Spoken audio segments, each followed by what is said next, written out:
السلام علیکم ورحمۃ اللہ وبرکاتہ۔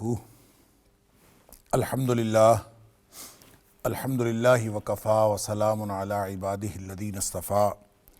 اشہد ان لا الہ الا اللہ وحدہ لا شریک لہ واشہد ان محمدا عبدہ ورسولہ صلی اللہ علیہ وآلہ وسلم۔ اللہم صلی علی محمد وعلی آل محمد کما صلیت علی ابراہیم وعلی آل ابراہیم انک حمید مجید۔ اللہم بارک علی محمد وعلی آل محمد کما بارکت علی ابراہیم وعلی آل ابراہیم انک حمید مجید۔ اما بعد فاعوذ باللہ السمیع العلیم من الشیطان الرجیم من حمزہ ونفخہ ونفثہ۔ بسم اللہ الرحمن الرحیم۔ وآتینا موسیٰ الکتاب وجعلناہ ھدی لبنی اسرائیل الا تتخذوا من دونی وکیلا۔ اور ہم نے موسیٰ علیہ السلام کو کتاب عطا فرمائی اور اس کو ہم نے ہدایت کا ذریعہ بنایا بنی اسرائیل کے لیے، اللہ تتخذوا من دونی وکیلا، اور ان کو یہ کہا گیا اس میں کہ تم میرے علاوہ کسی اور کو اپنا کارساز نہ بناؤ۔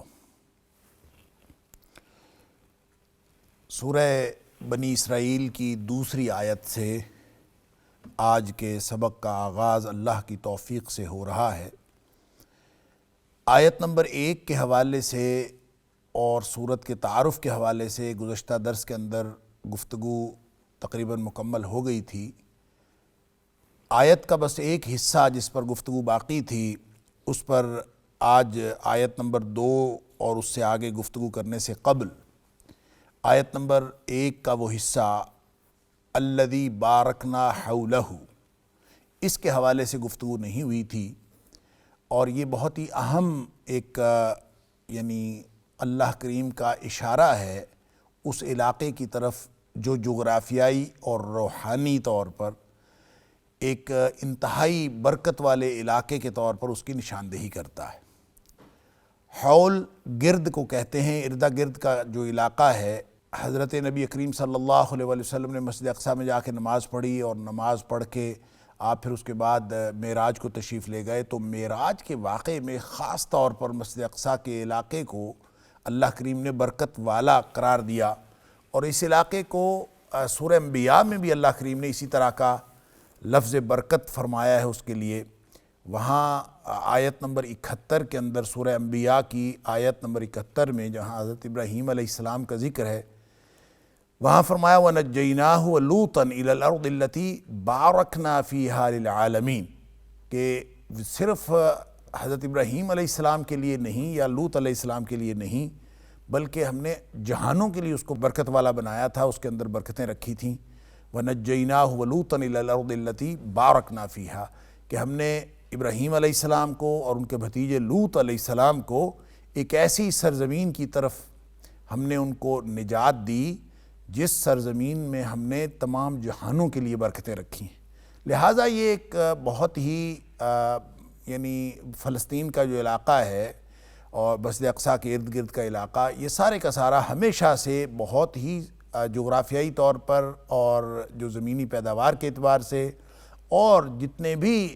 دنیاوی نعمتیں ہو سکتی ہیں ان کے اعتبار سے ایک انتہائی برکت والا علاقہ، اس کو اللہ کریم نے ارشاد فرمایا۔ یہ روحانی طور پر بھی اس اعتبار سے برکت والا علاقہ ہے کہ یہ انبیاء کی سرزمین ہے، اس میں بہت سارے نبی آئے ہیں، اور سینکڑوں نہیں شاید ہزاروں انبیاء جو ہیں ان کی سرزمین یہی ہے۔ حضرت نبی اکرم صلی اللہ علیہ وسلم کے بھی جد امجد حضرت ابراہیم علیہ السلام ہیں، موسیٰ علیہ السلام، عیسیٰ علیہ السلام، داؤد علیہ السلام، سلیمان علیہ السلام، تو یہ سب کے جو جد امجد ہیں، جد الانبیاء جن کو کہا جاتا ہے، جنہوں نے اللہ سے دعا کی تھی کہ میری اولاد میں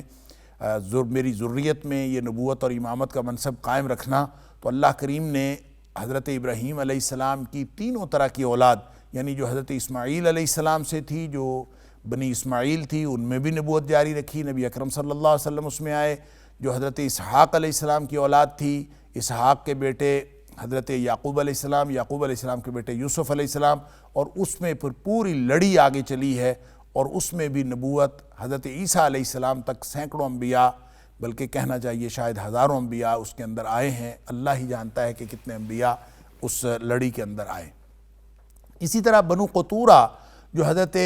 ابراہیم علیہ السلام کی تیسری بیوی جو حضرت سارہ اور ہاجرہ کے علاوہ تھیں، ان میں سے بھی حضرت قطورہ سے جو اولاد ہوئی اس میں بھی انبیاء آئے۔ تو یہ ایک پورا سلسلہ ہے جو تمام کا تمام اس علاقے سے تعلق رکھتا ہے جس کو اللہ تعالیٰ فرماتا ہے الذی بارکنا حولہ، جس کے ارد گرد کے علاقے کو ہم نے برکت دی ہے۔ لہٰذا ایک تو برکت انبیاء کی آمد کے اعتبار سے ہے، انبیاء کی سرزمین ہونے کے اعتبار سے ہے۔ آج بھی اگر آپ وہاں چلے جائیں تو جو فلسطین کا ارد گرد کا علاقہ، فلسطین کا علاقہ بھی ہے، اس کے ارد گرد شام کا علاقہ ہے اور اردن کا علاقہ ہے، لبنان کا علاقہ ہے، آپ وہاں جائیں تو آپ کو بے شمار انبیاء کے جو ہیں وہ قبریں ملتی ہیں، ان کے مدفن ملتے ہیں، اور اللہ تعالیٰ نے اس پورے علاقے کو اس اعتبار سے بھی برکت دی ہے، روحانی اعتبار سے، کہ اللہ تعالیٰ نے اس میں بے شمار انبیاء جو ہیں وہ مبعوث فرمائے۔ اسی طرح دوسری برکت جو میں نے پہلے عرض کیا کہ وہ جغرافیائی طور پر ہے کہ یہ برکت والی سرزمین ہے، کہ وہاں آج بھی آپ چلے جائیں تو جو دنیا کی نعمتیں ہو سکتی ہیں وہ ساری کی ساری وہاں پہ ہیں، کھیتی کے اعتبار سے، باغات کے اعتبار سے، پھل فروٹ کے اعتبار سے، پیداوار کے اعتبار سے۔ اتنا زرخیز علاقہ شاید دنیا میں کوئی کم ہی ہوگا جتنا زرخیز علاقہ یہ آج بھی ہے۔ وہاں پہ اس قدر باغات کی، اور یعنی اس کے آپ اگر تھوڑا سا آگے نکل جائیں تو انتہائی خشک پہاڑ آپ کو نظر آتے ہیں، لیکن یہ علاقہ بڑا زرخیز ہے، اور اللہ تعالیٰ فرماتا ہے کہ اس کو ہم نے برکت دی، بارکنا حولہ، ہم نے اس کے ارد گرد کو برکت دی۔ لہٰذا یہ گردا گرد جو ہے حول، مسجد اقصیٰ کا جو حول ہے اس کے ارد گرد کا علاقہ ہے، یہ انتہائی برکت والا ہے، اور جغرافیائی طور پر بھی اس کی برکتیں اس اعتبار سے بھی ہیں کہ حضرت ابراہیم علیہ السلام نے جو سفر کیا تھا، یعنی جیسے سورہ انبیاء کی آیت نمبر 71 میں نے عرض کی کہ حضرت ابراہیم علیہ السلام کو، حضرت لوط علیہ السلام کو اللہ تعالیٰ نے نجات دی۔ اللہ فرماتا ہے وَنَجَّيْنَاهُ وَلُوطًا إِلَى الْأَرْضِ الَّتِي بَارَكْنَا فِيهَا، کہ ہم نے ان کو نجات دی ایک ایسی سرزمین کی طرف جس میں ہم نے برکتیں دی ہیں۔ گویا فلسطین آپ تشریف لے آئے تو مورخین نے لکھا ہے کہ جو حضرت ابراہیم علیہ السلام کا جو آپ کی جو پیدائش ہوئی تھی، آپ کی جو ولادت ہوئی تھی، وہ فلسطین میں نہیں ہوئی تھی، آپ کی ولادت ہوئی تھی عراق میں، اور عراق میں چونکہ وہ بہت زیادہ بت پرستی تھی، اور وہیں پہ آپ کے پورے جو ان کے ساتھ مکالمے ہوئے، وہیں پہ انہوں نے جو نمرود جو اس وقت کا بادشاہ تھا، اس نے حضرت ابراہیم علیہ السلام کو اپنے پوری ریاست کی مشینری استعمال کرتے ہوئے ان کو جلانے کی کوشش کی، اور جتنا بھی قوم کے ساتھ توحید کے مسئلے پر اختلاف ہوا حضرت ابراہیم علیہ السلام کا، اور بالآخر آپ کو وہاں سے ہجرت کرنا پڑی، تو وہ جو ہجرت ہے حضرت ابراہیم علیہ السلام کی، اس کا ذکر ہے وَنَجَّيْنَاهُ وَلُوطًا إِلَى الْأَرْضِ الَّتِي بَارَكْنَا فِيهَا۔ تو آپ گویا عراق سے ہجرت کر کے فلسطین آ گئے، باقی آپ کی زندگی فلسطین میں گزری ہے، لیکن ڈائریکٹ آپ فلسطین نہیں آئے، بلکہ وہاں سے آپ کا ایک سفر ہے جو مصر تک آپ گئے ہیں، اور مصر سے پھر واپس آئے ہیں، اور آ کے فلسطین کے اندر آپ نے قیام فرمایا ہے، اور پھر فلسطین سے آپ کے وہ اسفار بھی ہیں جو آپ مکہ مکرمہ تشریف لائے، اور جو کعبۃ اللہ کی تعمیر کے حوالے سے، اور حضرت ہاجرہ اور ننھے اسماعیل کو جو چھوڑ کے گئے، یہ سفر اس طرف بھی ہیں۔ تو یہ اگر اس پورے سفر کو مکہ سے لے کر مصر تک، جو جس میں درمیان میں یہ فلسطین بھی ہے، فلسطین کا علاقہ بھی ہے، تو اس پورے علاقے کو اگر آپ آج بھی نقشے میں دیکھیں تو یہ ایک سرسبز و شاداب علاقہ ہے، اور شاید یہ حضرت ابراہیم علیہ السلام کی ہجرت کی برکت ہے کہ اللہ نے اس علاقے کو جو ہے وہ خاص طور پر بنا دیا ہے سرسبز و شاداب، یا پھر یہ تاریخی طور پر یہ اللہ کو معلوم ہے، یا پھر تاریخی طور پر حضرت ابراہیم علیہ السلام سے پہلے ہی یہ علاقہ سرسبز و شاداب تھا کہ حضرت ابراہیم علیہ السلام نے ہجرت کے لیے وہی علاقہ اس کا انتخاب فرمایا۔ تو آپ مصر تک گئے، مصر سے پھر آپ واپس آئے، اور یہ پھر فلسطین کا علاقہ، اس کو عربوں کی تاریخ میں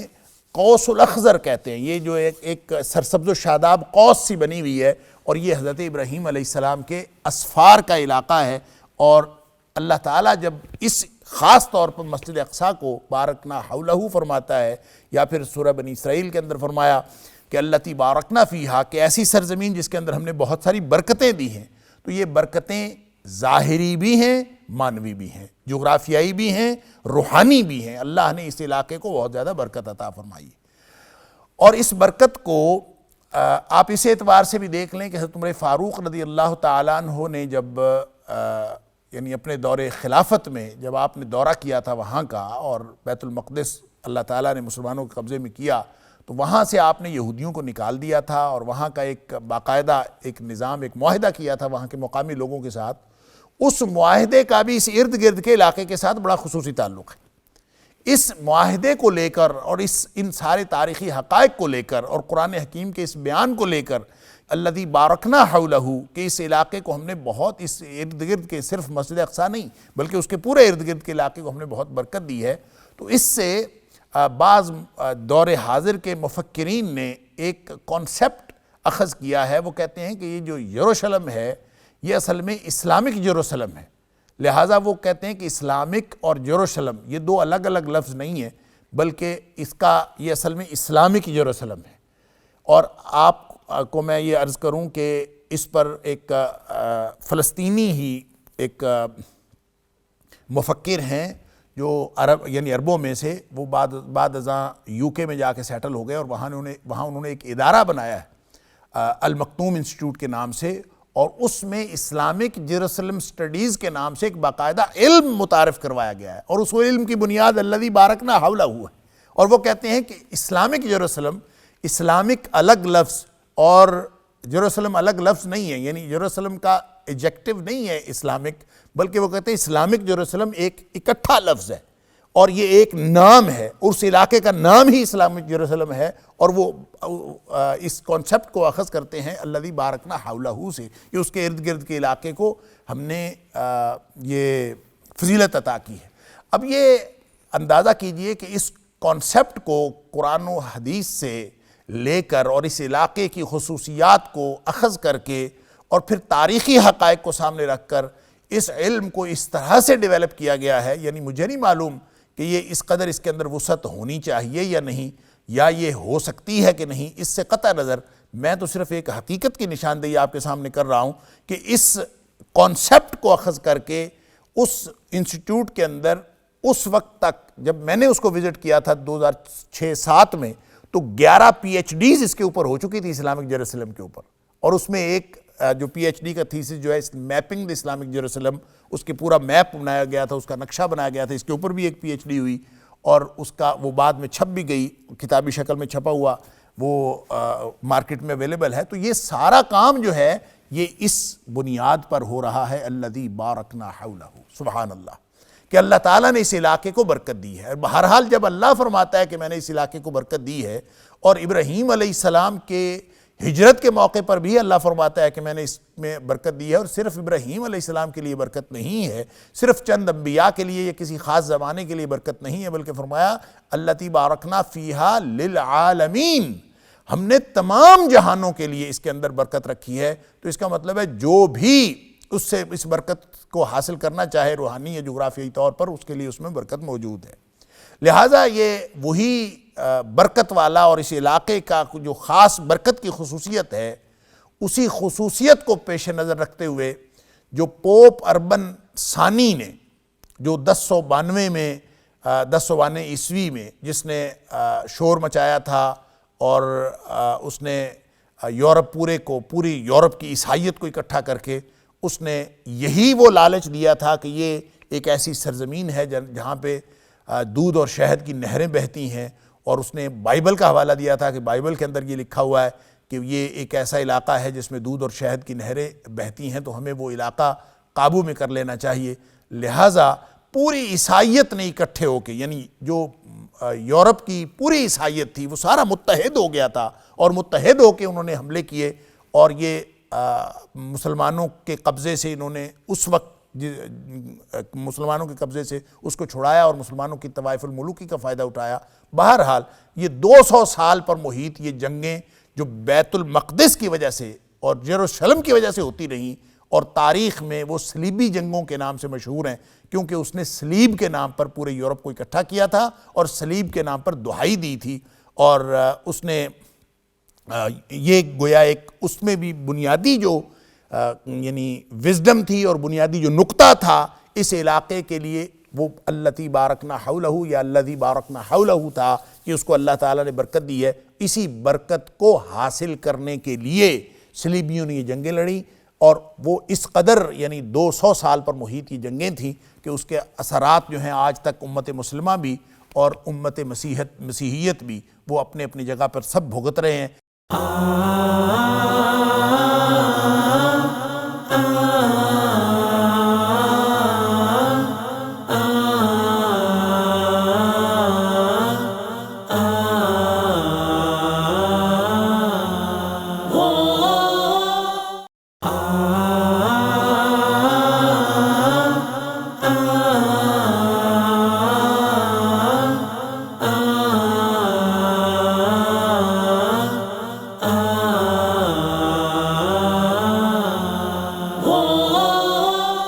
یعنی اس قدر یہ خوفناک جنگیں تھیں، اور ان جنگوں کا جو بنیادی نقطہ تھا وہ بھی یہی تھا الذی بارکنا حولہ. تو اللہ کریم نے جو قرآن میں اشارہ دیا ہے اس کا مطلب ہے یہ اشارہ بھی بہت ہی اہم ہے. اور اب بھی آپ دیکھ لیں کہ مسجد اقصیٰ کو مسلمان بھی اپنا قبلہ اول کہتے ہیں، اور اسی جو بیت المقدس کے ہی ایک حصے کو یہودی اپنا قبلہ قرار دیتے ہیں، اسی کے ایک حصے کو عیسائی اپنا قبلہ قرار دیتے ہیں. لہٰذا تینوں جو سامی ادیان ہیں، ان تینوں ادیان میں اب بھی مسجد اقصیٰ کی اہمیت جو ہے وہ اپنی جگہ پہ قائم ہے. اور یہ اس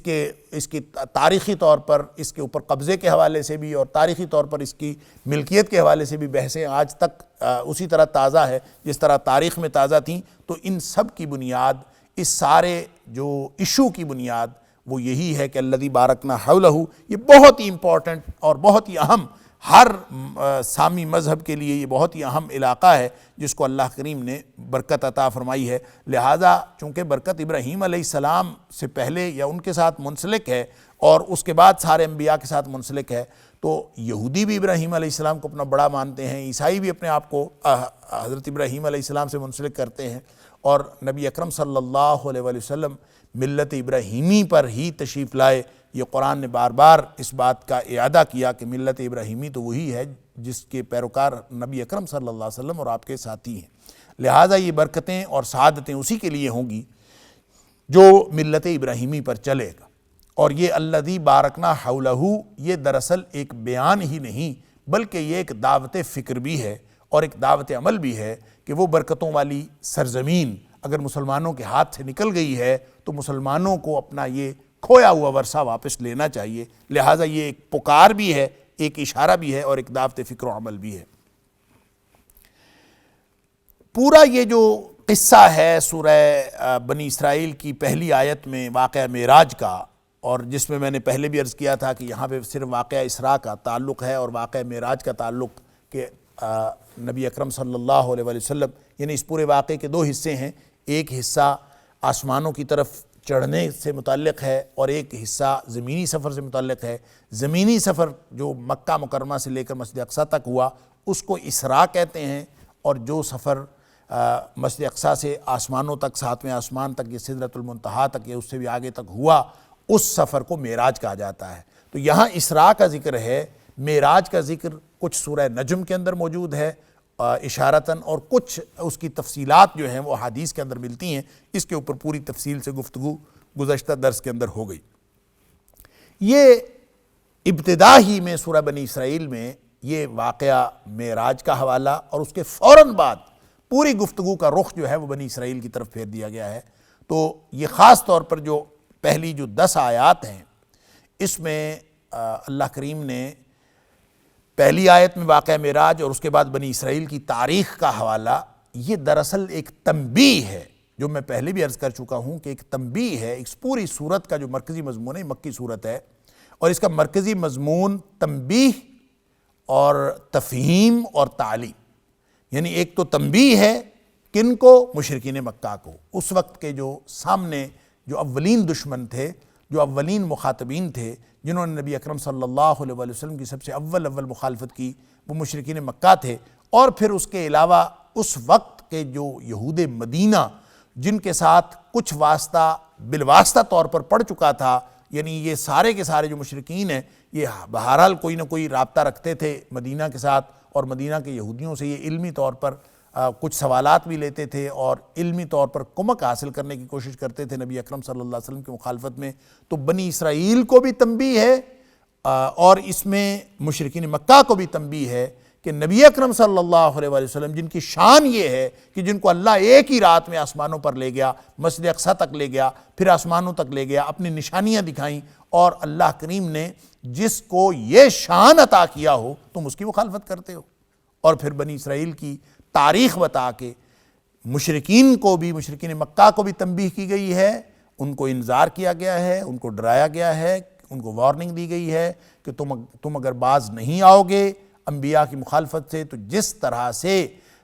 بنی اسرائیل نے تاریخ میں انبیاء کی مخالفت کی اور ان کے اوپر جو ہے وہ اس طرح کے عذاب آئے، اور ان کی تاریخ میں دو بڑی تباہیاں اس کے اندر موجود ہیں، ان کا ذکر بھی خاص طور پر یہاں پہ کیا گیا، اور اسی طرح تم بھی تباہ و برباد ہو سکتے ہو، دنیاوی اعتبار سے بھی اور اخروی اعتبار سے بھی تم اللہ کی لعنت کے موجب ہو سکتے ہو، لعنت کے مستحق ہو سکتے ہو اگر تم نبیوں کی بات اور نبی اکرم صلی اللہ علیہ وسلم کی بات نہیں مانو گے۔ یہ دراصل پہلی 10 آیات جو ہیں تنبیہ پر مبنی ہے، لیکن انداز تنبیہ کا یہ ہے کہ ایک طرف واقعہ معراج کا ذکر ہے اور اس کے فوراً بعد پوری گفتگو کا رخ جو ہے بنی اسرائیل کی طرف مڑ گیا ہے، اور یہ ایک اس بات کی بھی نشاندہی ہے کہ جیسا کہ سورت کے تعارف میں نے گزشتہ درس میں بھی عرض کیا تھا کہ اس بات کی بھی نشاندہی ہے کہ اب یہودیوں کے ساتھ بنی اسرائیل کی اس قوم کے ساتھ ڈائریکٹ واسطہ پڑنے والا ہے، اور نبی اکرم صلی اللہ علیہ وسلم گویا ہجرت کرنے والے ہیں۔ اس میں ایک اشارہ جو ہے وہ ہجرت کا بھی اور ریاست مدینہ کے قیام کا بھی ہے، کیونکہ اس کے بعد پھر اس میں ریاست مدینہ کے اور ایک ریاست کے قیام کے جو اصول ہیں وہ بھی، اس کا پورا سماجی اور معاشرتی نظام جو ریاست کے بنیادی اصول ہوتے ہیں وہ بھی آیت نمبر 23 سے آیت نمبر 39 تک پورا نظام بھی بتایا گیا ہے کہ اس میں ابتدا سے لے کر انتہا تک کس طرح کا سماجی اور معاشرتی نظام ہوگا جو ایک ریاست کے بنیادی اصولوں کے طور پر بتایا جا رہا ہے۔ لہذا اشارتاً یہ تنبیہ بھی ہے، تفہیم بھی ہے اور تعلیم بھی، یہی مرکزی مضمون ہے۔ وَآتَيْنَا مُوسَى الْكِتَابَ وَجَعَلْنَاهُ هُدًى لِبَنِي إِسْرَائِيلَ أَلَّا تَتَّخِذُوا مِن دُونِي وَكِيلًا۔ ہم نے موسیٰ علیہ السلام کو بھی کتاب دی تھی، یعنی نبی اکرم صلی اللہ علیہ وسلم کو جو شان عطا کی، جو کتاب عطا ہوئی، اس سے پہلے موسیٰ علیہ السلام کو بھی ایک کتاب عطا ہوئی تھی۔ وَجَعَلْنَاهُ هُدًى لِبَنِي إِسْرَائِيلَ، اور اس کو ہم نے بنی اسرائیل کے لیے ہدایت بنایا تھا۔ اللہ تتخذوا من دونی وکیلا، یہ کہ یعنی اس میں یہ حکم تھا کہ میرے علاوہ کسی اور کو کارساز نہ بناؤ۔ اب یہاں پہ دو بڑی حقیقتوں کی طرف نشاندہی کی جا رہی ہے۔ ایک تو یہ کہ جو تورات تھی وہ بھی توحید پر مبنی کتاب تھی، یعنی اس میں بھی یہی بنیادی مضمون تھا، توحید، اللہ تتخذوا من دونی وکیلا۔ اور خاص طور پہ یہ توحید کون سی؟ یہ اختیار والی توحید، کارساز، کام کرنے والا توحید کا جو یوں کہہ لیجئے کہ موسٹ پاورفل جو پہلو ہے۔ ویسے تو پوری کی پوری توحید ایک کل ہے، لیکن اس کا بھی وہ خاص حصہ جو آدمی اپنے کام کارساز بنانے کے اعتبار سے، وکیل کہتے ہیں کارساز جس کے اوپر بھروسہ کیا جا سکے، تو اللہ کے علاوہ کسی اور کو کارساز نہ بناؤ، یہی توحید تھی جو تورات کے اندر بتائی گئی تھی۔ تو یہ نقطہ توحید وہ مرکزی نقطہ ہے جو تمام انبیاء کی دعوت کا مرکزی نقطہ رہا ہے، اور یہاں یہ بتایا جا رہا ہے۔ یہ اب بات بنی اسرائیل کو بھی ہے جنہوں نے عزیر علیہ السلام کو اللہ کا نبی، جو اللہ کے نبی تھے، ان کو اللہ کا بیٹا قرار دے دیا، انہوں نے بھی توحید کے اندر گڑبڑ کرنے کی کوشش کی، ان کو بھی بتایا جا رہا ہے۔ اور جن لوگوں نے کئی قسم کے خدا بنا رکھے تھے مشرکین مکہ، ان کو بھی بتایا جا رہا ہے کہ اس سے پہلے بھی جو کتاب آئی تھی، تاریخ تو یہی ہے، حضرت آدم علیہ السلام سے لے کر نبی اکرم صلی اللہ علیہ وسلم تک ہر نبی کی دعوت کا بنیادی نقطہ جو ہوتا تھا اور جو ہوتا ہے اور جو قیامت تک رہے گا، نبی اکرم صلی اللہ علیہ وسلم کی دعوت کا بنیادی نقطہ وہ توحید ہے۔ اللہ تتخذوا من دونی وکیلا، تورات میں بھی یہی کہا گیا تھا کہ میرے علاوہ کسی اور کو کارساز نہ بناؤ، کسی اور کو کرنے والا نہ سمجھو، کسی اور کو بھرنے والا نہ سمجھو، کسی اور کو مشکل کشا نہ سمجھو، میرے علاوہ کسی اور کو کارساز نہ بنانا۔ یہ وہ بنیادی بات تھی جو وہاں بھی کہی گئی، یہاں بھی کہی جا رہی ہے۔ اور ایک دوسری حقیقت یہ، ایک تو یہ کہ توحید بنیادی نقطہ تھا تورات کا بھی اور تورات کی دعوت کا بھی، اور دوسرا یہ کہ وَجَعَلْنَاهُ هُدًى لِبَنِي إِسْرَائِيلَ، کہ جو قرآن کی دعوت ہے وہ تو عالمگیر ہے۔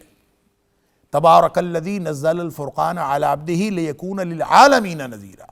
کہ بہت برکتوں والی ہے وہ ذات جس نے اپنے بندے پر یہ فرقان نازل کیا تاکہ وہ تمام جہانوں کے لیے ڈرانے والا بن جائے۔ گویا قرآن کی دعوت تو عالمگیر ہے۔ اللہ اکبر۔ اور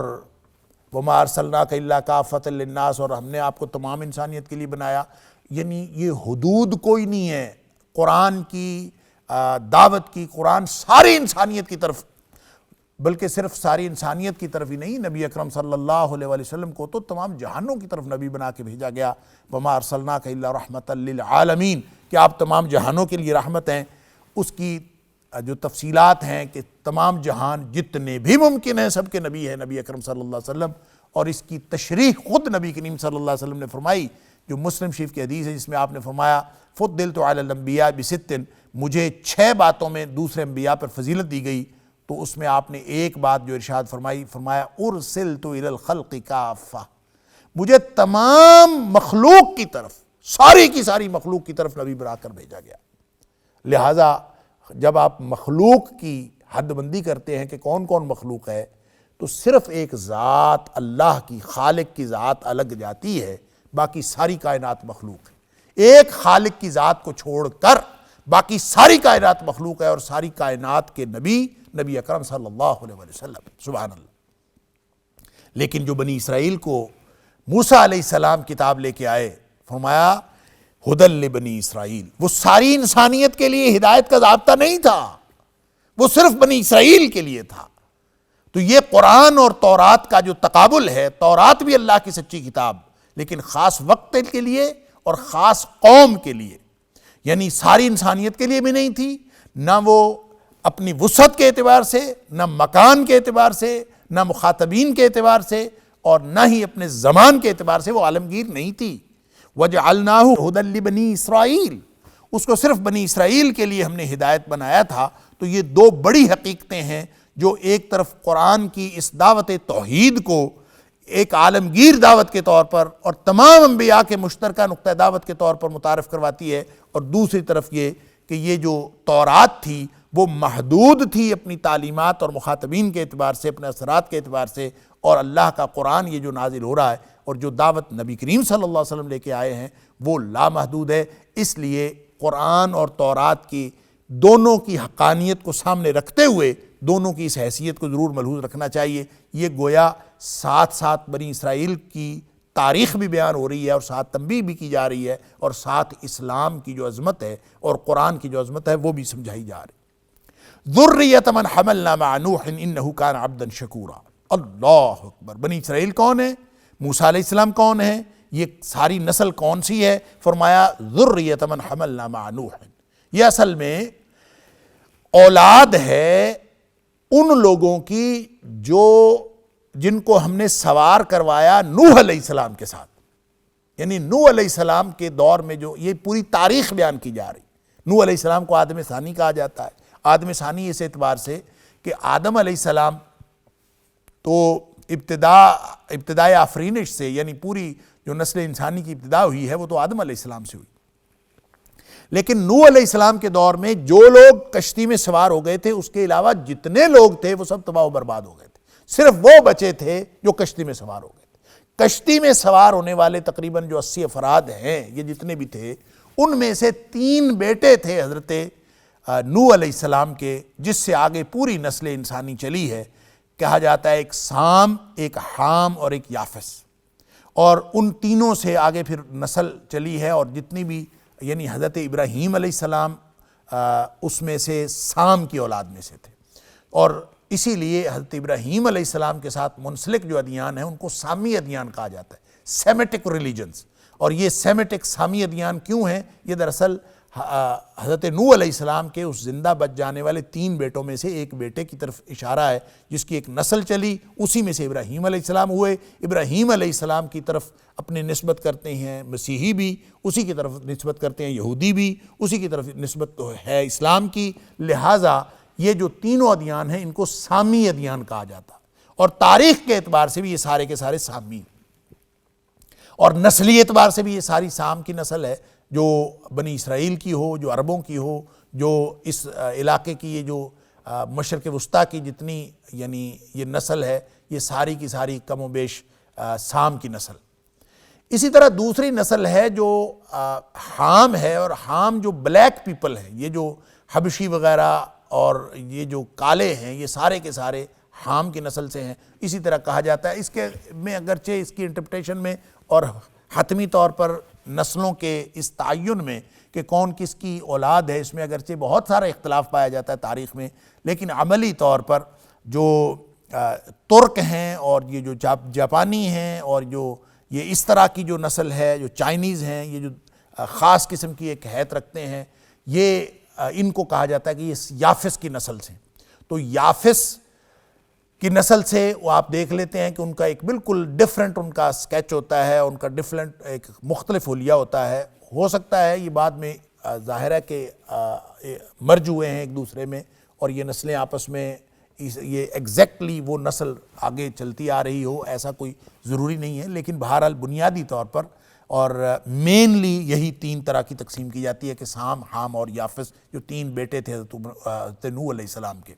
تو اللہ تعالیٰ فرماتا ہے کہ ذریۃ من حملنا مع نوح، ذریۃ من حملنا مع نوح، یہ نوح علیہ السلام کے ساتھ ہم نے جن کو سوار کروایا تھا اس کی نسل میں سے یہ سارے کے سارے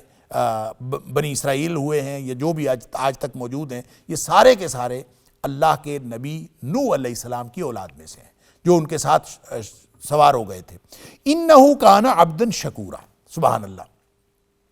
اور نوح علیہ السلام جو تھے وہ اللہ کے بڑے ہی شکر گزار بندے تھے، سبحان اللہ۔ 950 سال تبلیغ کی،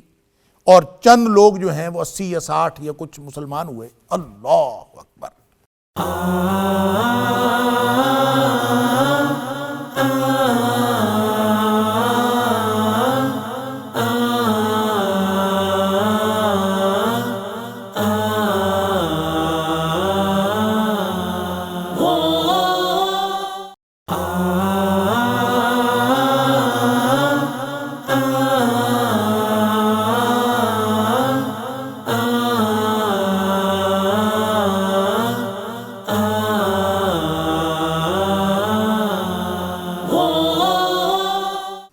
اس کے باوجود شکر گزار بندے تھے، نہ مایوس ہوئے، اور نہ انہوں نے کوئی ایسی مایوسی کا اظہار کیا، اور نہ انہوں نے اپنے کام کو چھوڑا، نہ وہ اپنے مشن سے پیچھے ہٹے۔ اور اللہ اوپر سے اللہ ان کے لیے ڈگری دے رہا ہے حضرت نوح علیہ السلام کے لیے کہ انہ کان عبدا شکورا، وہ تو بڑے ہی شکر گزار بندے تھے، سبحان اللہ، یعنی اللہ کا شکر کرنے والے تھے۔ تو اس میں گویا یہ بھی اشارہ ہے کہ نوح علیہ السلام کو اللہ نے ڈوبنے سے بچایا تھا، ان بیٹوں کو بھی ڈوبنے سے بچایا تھا۔ تو پانی میں ساری دنیا غرق ہو گئی، کشتی والے بچ گئے جن کو اللہ نے بچایا۔ تو یہ بھی ایک مقام شکر ہے کہ اللہ تعالیٰ نے ان کو بچا لیا۔ بنی اسرائیل کی تاریخ میں خاص طور پر ایک اور غرقابی سے بچنا بھی موجود ہے جو موسیٰ علیہ السلام کو اللہ تعالیٰ نے بچایا، اور فرعون ڈوب گیا اور بنی اسرائیلیوں کو اللہ نے بچا لیا۔ تو اصل میں انہ کان عبدا شکورا، اس میں بھی یہ لطیف اشارہ موجود ہے کہ جس طرح نوح علیہ السلام جو ہیں وہ ان کو اللہ نے غرقاب ہونے سے بچایا، ان کے ساتھیوں کو، تو وہ شکر گزاری کی طرف چلے گئے اور اللہ کے شکر گزار بندے بن گئے۔ تو وہ تھے ہی اللہ کے شکر گزار بندے، تو تمہیں بھی اللہ کا شکر ادا کرنا چاہیے کہ تم انہی کی اولاد میں سے ہو، تمہیں ابتداءً بھی وہ بچے تو تم آگے نسل تمہاری چلی۔ اس اعتبار سے بھی تمہارے اوپر شکر واجب ہے، اور اس اعتبار سے بھی شکر واجب ہے کہ تمہاری نسل کو بھی اللہ نے غرقاب ہونے سے بچایا، اور یہ تمہارے لیے ہر لمحہ شکر بنتا ہے۔ یہ ایک اشارہ اس کے اندر موجود ہے، انہ کان عبدا شکورا۔ لیکن جو بنی اسرائیل ہیں ان کی تاریخ تو شکر کی بجائے نافرمانی سے بھری پڑی، اور اطاعت کی بجائے ہٹ دھرمی سے بھری پڑی۔ اس لیے فرمایا وَقَضَيْنَا إِلَىٰ بَنِي إِسْرَائِيلَ فِي الْكِتَابِ لَتُفْسِدُنَّ فِي الْأَرْضِ مَرَّتَيْنِ وَلَتَعْلُنَّ عُلُوًّا كَبِيرًا۔ اللہ اکبر، کہ ہم نے قطعی حکم بھیج دیا تھا، اللہ اکبر، وقدینا، ہم نے قطعی حکم بھیج دیا تھا، الی بنی اسرائیل، بنی اسرائیل کی طرف، فی الکتاب، اس کتاب میں، یعنی کس میں؟ تورات میں۔ یہ تورات میں صاف بتا دیا گیا تھا کہ لَتُفْسِدُنَّ فِي الْأَرْضِ مَرَّتَيْن، کہ تم 2 دفعہ زمین میں فساد برپا کرو گے۔ اللہ اکبر، یعنی پوری تمہاری تاریخ کے اندر 2 بڑے فساد آئیں گے، اور تم 2 دفعہ فساد برپا کرو گے۔ وَلَتَعْلُنَّ عُلُوًّا كَبِيرًا، اور پھر ساتھ ایک سرکشی کا رویہ اختیار کرو گے، اور سرکشی بھی ایسی بڑی سرکشی، علوًا کبیرہ، بہت بڑے پیمانے پر تم سرکشی کے مرتکب ہوگے۔ اللہ، اب یہ اللہ تعالیٰ تاریخ کا حوالہ دے رہا ہے اور ساتھ یہ فرما رہا ہے کہ یہ بات وہاں لکھ دی گئی تھی تورات میں، گویا بطور تنبیہ لکھ دی گئی تھی کہ کہیں ایسا نہ ہو کہ تم بار بار فساد پھیلاؤ اور زمین میں بگاڑ کا باعث بنو، اس طرح کا ارتکاب نہ کرنا یقیناً منع کیا گیا ہوگا، لیکن ساتھ فرمایا کہ یہ اللہ تعالیٰ نے لکھ دیا تھا قطعی طور پر، یہ وہاں پہ یہ بات تمہیں بتا دی گئی تھی کہ تم 2 دفعہ فساد برپا کرو گے۔ فَإِذَا جَاءَ وَعْدُ أُولَاهُمَا بَعَثْنَا عَلَيْكُمْ عِبَادًا لَنَا أُولِي بَأْسٍ شَدِيدٍ فَجَاسُوا خِلَالَ الدِّيَارِ۔ اللہ اکبر۔ پس جب ہمارا پہلا وعدہ آیا، بَعَثْنَا عَلَيْكُمْ عِبَادًا لَنَا أُولِي بَأْسٍ شَدِيدٍ، اللہ اکبر، تو ہم نے پھر اپنے بندے بھیج دیے تمہاری اوپر، یعنی مسلط کر دیے، اولی باسن شدید، جو شدید لڑاکے لوگ تھے، سخت لڑاکے تھے، سخت جنگجو تھے، وہ تمہارے اوپر جو ہے وہ مسلط ہو گئے۔ فجاسو خلال الدیار، اور وہ شہروں کے اندر وہ پھیل گئے اور انہوں نے وہ خوب پھرے اور انہوں نے شہروں کے اندر دندناتے پھرے۔ وکان وعدا مفعولا، اللہ کا وعدہ تو پھر پورا ہو کے رہنا تھا۔ اللہ اکبر۔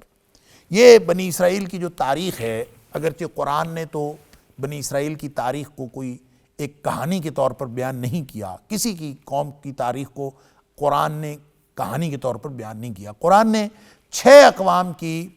تباہی و بربادی کا ذکر جگہ جگہ کیا ہے، سابقہ اقوام کے قصے سنائے ہیں، لیکن قصے برائے قصے نہیں سنائے، تاریخ کی کہانی کو بطور کہانی کے بیان نہیں کیا، بلکہ صرف اور صرف ان کے وہ حصے، وہ پہلو بیان کیے ہیں جن کے اندر عبرت تھی اور نصیحت تھی، کوئی عبرت کا سامان تھا، کوئی سبق حاصل کرنے کی بات تھی، اور صرف وہ پہلو قرآن بیان کرتا ہے جس کے اندر کوئی ہدایت کی بات ہوتی ہے۔ رہ گئی بات اس کی تاریخ کی کہانی کی، تو یہ تاریخی کہانیاں موسٹلی بائبل کے اندر ملتی ہیں، اور جو اس کے ساتھ ساتھ تشریحی مواد ہے اس کے اندر یہ کہانیاں ملتی ہیں۔ تو ان تاریخ کے ان سارے سورسز کو ملا کر جو ایک کہانی بنائی گئی ہے، جو پورا ایک واقعات کا سیکوینس جوڑا گیا ہے، اس واقعات کے سیکوینس کو جب آپ قرآن کے ساتھ جوڑتے ہیں تو وہ کم و بیش ٹھیک محسوس ہوتا ہے، اور ان میں وہ ساری باتیں تو حتمی طور پر درست ہیں جو قرآن سے ثابت ہوتی ہیں، اور وہ پہلو اور وہ باتیں اور وہ تفصیلات جو قرآن سے ثابت نہیں ہوتی یا پھر قرآن کے خلاف ہیں، تو ان کو کسی صورت تسلیم نہیں کیا جا سکتا۔ البتہ وہ ساری روایات جو قرآن کے اعتبار سے نہ قرآن ان کی تصدیق کرتا ہے، نہ قرآن ان کی تردید کرتا ہے، تو وہ صحیح بھی ہو سکتی ہیں، وہ غلط بھی ہو سکتی ہیں۔ یہی تاریخ کے مطالعے کا ایک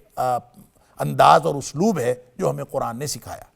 کہ تاریخ آپ مطالعہ ضرور کریں، لیکن اس کے بارے میں کوئی حتمی حکم اپنی طرف سے لگائیں،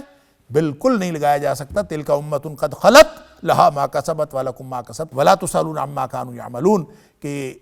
تمہیں یہ جو امتیں ہیں یہ گزر گئیں، اور جو انہوں نے کیا، جو ان کے اعمال ان کے ساتھ، تمہارے اعمال تمہارے ساتھ، تم سے قیامت والے دن یہ نہیں پوچھا جائے گا کہ وہ کیا کرتے رہے۔ لہٰذا اگر تاریخ کی کوئی بات سمجھ میں آ جائے تو بھی ٹھیک ہے، نہ سمجھ میں آئے تو بھی ٹھیک ہے، لیکن تاریخ ایمان رکھنے کا ڈاکومنٹ نہیں ہے۔ ایمان رکھنے کا ڈاکومنٹ اللہ کا قرآن ہے اور نبی کریم صلی اللہ علیہ وسلم کا فرمان۔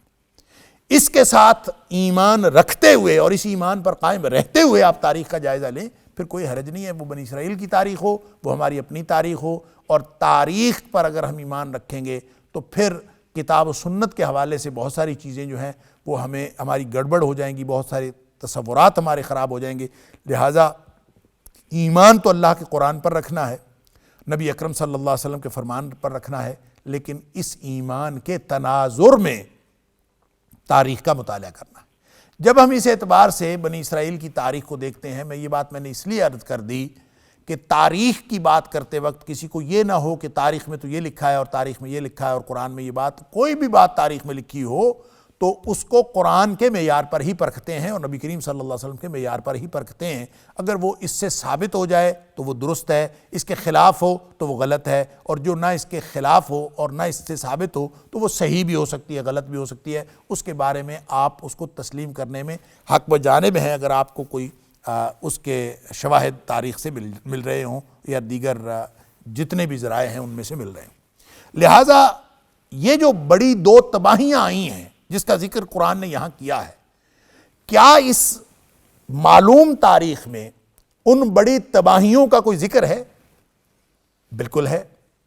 بنی اسرائیل کی تاریخ میں آپ جب تباہیوں کی داستان دیکھتے ہیں تو قرآن نے تو یہ پوری ایک یہاں پہ ایک پیراگراف کے اندر اور ایک صفحے کے اندر اور یعنی پہلی 8 آیات کے اندر، یہ بلکہ کہنا چاہیے 7 آیات کے اندر، آیت نمبر 2 سے لے کر آیت نمبر 8 تک قرآن نے تو اس پوری تاریخ کا خلاصہ بیان کر دیا ہے کہ 2 دفعہ تمہارے اوپر تباہی و بربادی آئے گی، تم بگاڑ کا شکار ہوگے، تم فسادی بنو گے، تم بڑے پیمانے پر فساد کا ارتکاب کرو گے، اور دونوں دفعہ تمہارے اوپر پھر اللہ کی طرف سے عذاب آئے گا۔ دنیاوی طور پر یہ 2 بڑی تباہیوں کا جو ذکر ہے، کیا وہ تاریخی طور پر ثابت ہے؟ ہاں، جب ہم بنی اسرائیل کی تاریخ کو دیکھتے ہیں تو 2 بڑی تباہیاں ہمیں نظر آتی ہیں، بلکہ تباہیاں تو کئی نظر آتی، لیکن قرآن نے جب کہا 2 تو اس کا مطلب ہے ان میں سے جو اپنی جامعیت اور وسعت کے اعتبار سے بڑی تباہیاں ہیں، ان 2 کی طرف اشارہ ہے۔ یا پھر یہ بھی ہو سکتا ہے کہ قرآن نے ابتداً 2 کی بات کی ہو، تورات میں جو ذکر کیا گیا تھا وہ تو 2 کا تذکرہ کیا گیا تھا کہ 2 دفعہ تم تباہی و بربادی، تم 2 دفعہ فساد اور ایسی افراتفری کا شکار ہوگے، اور تم جب فساد پھیلاؤ گے تو دونوں دفعہ تمہارے اوپر عذاب آ جائے گا، اللہ کے عذاب کی شکل میں تباہی ہوگی۔ لیکن ساتھ آیت نمبر 8 کے اندر یہ بھی فرما دیا ان عدتم عدنا، اگر تم دوبارہ کرو گے تو پھر ہم بھی وہی کام دوبارہ کریں گے۔ اس کا مطلب یہ ہوا کہ یہ سیکوینس آف ایونٹس ہے، یہ صرف 2 نہیں ہے، یہ 2 اسپیسیفک فگر نہیں ہے، بلکہ ان عدتم عدنا ہے، تو اس کا مطلب ہے جب جب تم یہ کردار ادا کرو گے، جب جب تم قومی سطح پر فسادی بن جاؤ گے، تب تب تمہارے اوپر اللہ کی طرف سے اس طرح کا عذاب آئے گا اور تباہی و بربادی تمہارا مقدر ہوگی۔ یہ گویا ایک چین آف ایونٹس یہ بتا دی گئی ہے کہ اس طرح سے ہوگا۔ لہٰذا جب ہم تاریخ میں دیکھتے ہیں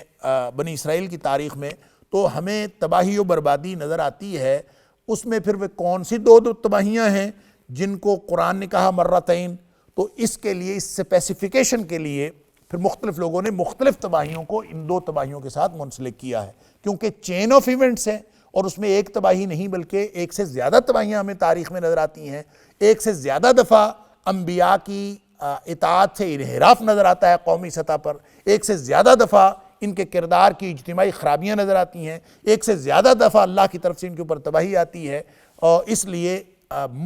اس کی انٹرپریٹیشن کے بارے میں مفسرین کا اختلاف ہے کہ کون سی 2 تباہیاں جو ہیں وہ قرآن نے ذکر کی ہیں، اگرچہ ایک چین آف ایونٹس ہے اور وہ ان عدتم عدنا اس چین آف ایونٹس کی طرف بھی اشارہ کرتا ہے۔ لہٰذا یہ کئی دفعہ تباہی بھی ممکن ہے جو ہمیں بنی اسرائیل کی تاریخ سے نظر آتی ہے، اور قرآن اس کو انڈورس کر رہا ہے ان عدتم عدنا کے حوالے سے۔ اب اس تاریخ میں بنی اسرائیل کی جو معلوم تاریخ ہے، یعنی آپ اگر حضرت موسیٰ علیہ السلام کے حوالے سے ہی بات کریں تو موسیٰ علیہ السلام کو اللہ تعالیٰ نے جب نجات دے دی تھی فرعون سے، اور آپ نکل آئے تھے ادھر صحرائے سینا کی طرف، تو کہتے ہیں کہ یہ کوئی 14ویں صدی یا 1400 سال پہلے، حضرت عیسیٰ علیہ السلام سے کوئی 1400 سال پہلے کی بات ہے، 14ویں صدی قبل مسیح کی بات ہے، جب حضرت موسیٰ علیہ السلام آئے۔ موسیٰ علیہ السلام کے بعد جو یعنی وہاں کے جو حالات ہوئے، اس تاریخ کا اگر خلاصہ بیان کیا جائے تو جو 2 تباہیاں ہیں، میں صرف اس کی طرف اشارہ کرنا چاہتا ہوں، باقی تاریخ آپ پڑھ لیجئے گا۔ جو حضرت موسیٰ علیہ السلام صحرائے سینا میں رہے، اصل میں تو حکم یہ تھا کہ آپ نے فلسطین میں داخل ہونا ہے۔ فلسطین میں داخل ہونے کے لیے اس وقت چونکہ وہاں پہ عمالقہ کی حکومت تھی، عمالقہ کا قبضہ تھا، اور وہ بہت لمبے تڑنگے لوگ تھے، تو حضرت موسیٰ علیہ السلام کے جو پیروکار تھے بنی اسرائیل، انہوں نے لڑنے سے انکار کر دیا، جس کا ذکر ہم پڑھ آئے ہیں سورۃ المائدہ میں اور سورہ بقرہ وغیرہ میں۔ تو جب انہوں نے لڑنے سے انکار کر دیا، اور سورۃ المائدہ میں ہے کہ انہوں نے صاف کہہ دیا کہ ہم نہیں لڑ سکتے، فَاذْهَبْ أَنْتَ وَرَبُّكَ فَقَاتِلَا، کہ تو جا اے موسیٰ علیہ السلام، تو اور تیرا رب جا کے لڑو، ہم نہیں لڑ سکتے۔ تو ان کی اس ہٹ دھرمی کی وجہ سے 40 سال کے لیے فلسطین کی جو فتح تھی وہ مؤخر کر دی گئی، حالانکہ وہ ان کے لیے لکھ دی گئی تھی۔ وہ مؤخر ہو گئی، اور اسی 40 سال کے دوران، اسی عرصے کے دوران حضرت موسیٰ علیہ السلام بھی اللہ کے پاس پہنچ گئے، حضرت ہارون علیہ السلام بھی اللہ کے پاس پہنچ گئے. وہاں پھر صحرا نوردی کی وجہ سے، صحرائی زندگی میں پھر وہاں پہ جو نئی نسل ان کی پروان چڑھی ہے وہ پھر